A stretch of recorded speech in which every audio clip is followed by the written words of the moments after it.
essa daqui o senhor já falou um pouco lá atrás. Podemos, eu vou pular ela, porque tem a ver com, se o novo céu tem a ver com o jardim do Éden, tudo como parece. Mas a seguinte pergunta, na sequência nós temos a pergunta: foi Deus quem criou o mal? Questão da teodiceia aí, né? Teodiceia. Uhum. Se sim, por quê? Se não, quem foi? Certo. Tá fácil essa.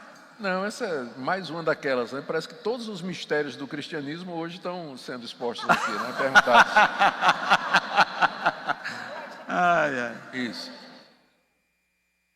Você vai encontrar teólogos de certo renome que eles vão dizer que de uma forma ou de outra, quer seja de maneira direta ou indireta, o mal não estaria no mundo se não fosse pelo desejo de Deus. E eu vou nessa linha. Uhum. De uma maneira que eu não sei como, o mal está no universo bom que Deus criou, de uma maneira em que Deus não é o seu autor, e ele mesmo não é tentado por esse mal.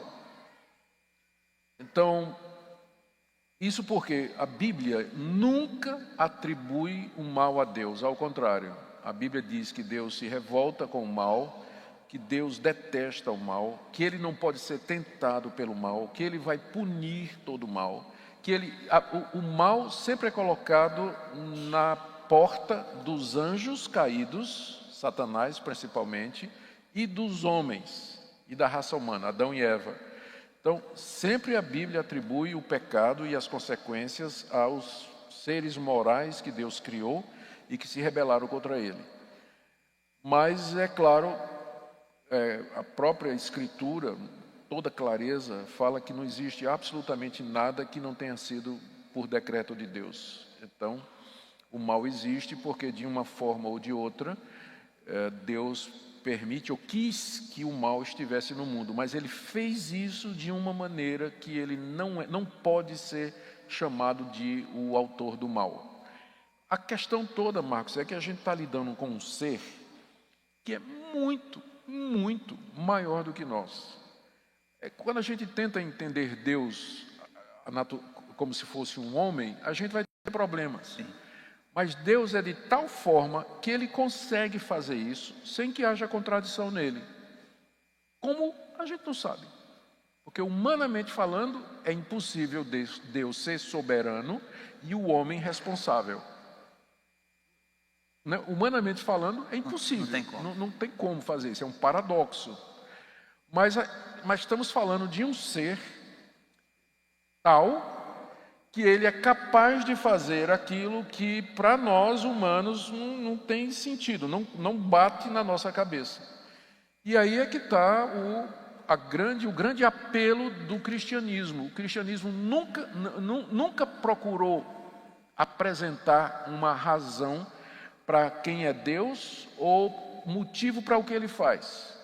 A Bíblia já começa dizendo: no princípio criou Deus os céus e a terra. Não procura apresentar quem é Deus, quem criou Deus, de onde ele veio, quanto tempo ele existe, nada. Já começa apresentando Deus. Ele existe e ele criou os céus e a terra. Ele é o cartão de visita de Deus. Gênesis 1, ele é o Criador, Senhor absoluto. A Bíblia não tenta explicar determinadas coisas, não é uma religião racionalista. Quando você tenta racionalizar, você vai acabar caindo nos extremos e nos erros que aconteceram durante a história da igreja, quando as pessoas tentaram achar uma explicação filosófica, racionalista, para aquilo que a Bíblia não explica. E é, por exemplo, uma questão como essa daí. Nessa linha, essa teologia do processo, ela então seria ela voltando lá atrás e querendo explicar Deus de uma certa forma agora? Sim, a teologia do processo é exatamente uma dessas tentativas racionalistas que está mais relacionado com aquela pergunta que foi feita antes. Diz que Deus evolui e progride junto com a natureza. É uma tentativa de combinar a teoria da evolução, não somente aplicada à questão das origens, mas também ao andamento do universo hoje. O universo está numa constante evolução e Deus evolui juntamente com o universo. Então Deus não é um ser imutável, estático, mas é um Deus que está aprendendo, né? É um Deus que se arrepende, é um Deus que aprende com seus erros, é um Deus que fica inventando coisas novas e tudo mais. Essa é uma chamada teologia E eu do fico pensando processo. que um erro, talvez, agora ouvindo o senhor falar, é que quando a pessoa quer desassociar a questão do mal de Deus, ela começa a ir por esse caminho, né? Ah, por que o tsunami destruiu tudo? Isso. Agora aí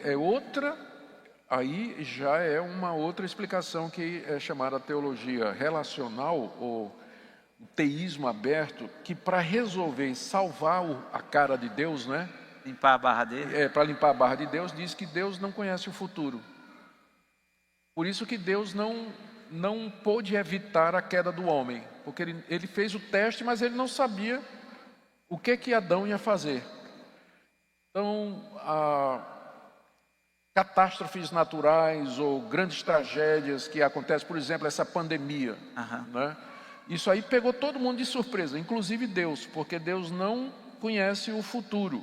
Deus não conhece o futuro. Então, as pessoas quem primeiro trouxe isso foram os socinianos no século XVII. O tio e o sobrinho, os dois socinios, eles vieram com essa ideia de que Deus não conhece o futuro, a onisciência de Deus é limitada. E aqui, nos nossos dias, quem pegou essa ideia foi pastores como o Ricardo Gondim, não é? E alguns outros que começaram a seguir, mas isso foi uma onda que teve e depois já caiu de moda, né? Isso de que Deus não conhece o futuro.